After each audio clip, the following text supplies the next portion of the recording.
to strongly condemn the statements made by one Rigathi Gachagua concerning the Somali community, the Somali investors in this country, and the enterprising Somali businessmen, including one of the and women, including the institutions like the Icon PBS Mall, which is actually one of its kind in East and Central Africa.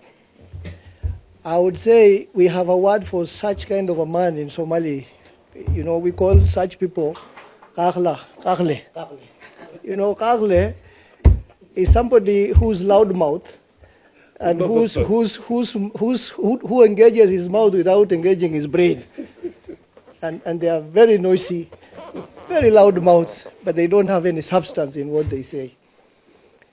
It is unfortunate that somebody who was a deputy president for about 2 years in this country, and somebody who was just a heartbeat away from the presidency, would utter consistently divisive words, divisive rhetorics against a particular community.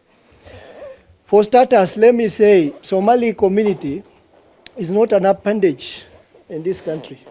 Somali is one of the 47 tribes that are legally and constitutionally recognized for they are 47 now. Were legally, constitutionally recognized in this country as a community.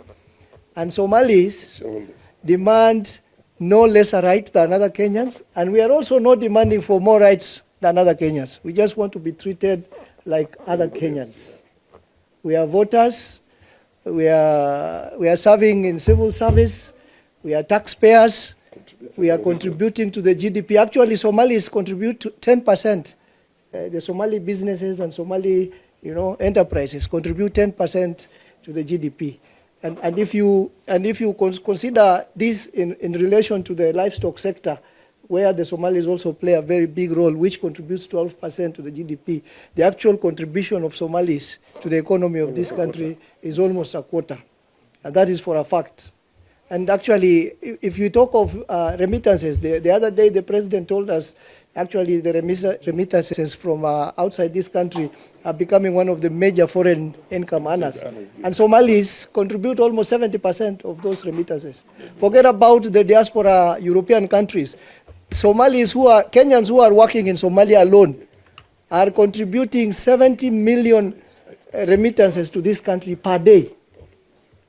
That is for a fact. Go and check.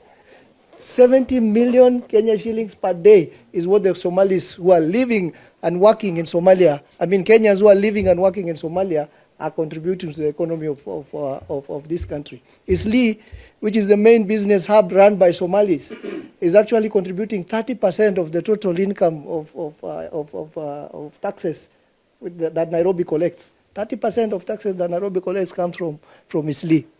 And if you want to bastardize that community, which contributes that immense contribution to the economy of this country, then there is something wrong with your head, like most of us have said. Now, as you have been told, I'm a member of the Education Committee. And we all know the concept of national schools, how the national schools came about. Some of those schools were actually built by colonial governments. And we maintained them after independence, continued resourcing them. These are schools which are supposed to be centers of excellence for the nation, not for a particular religion, not for a particular tribe.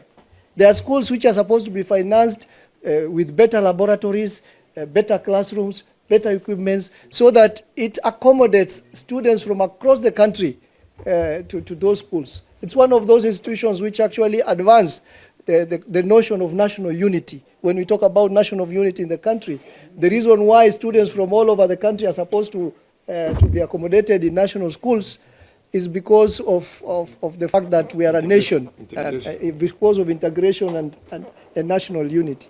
And so we tell one Rigathi Gachagua, you have made Somalis your pastime.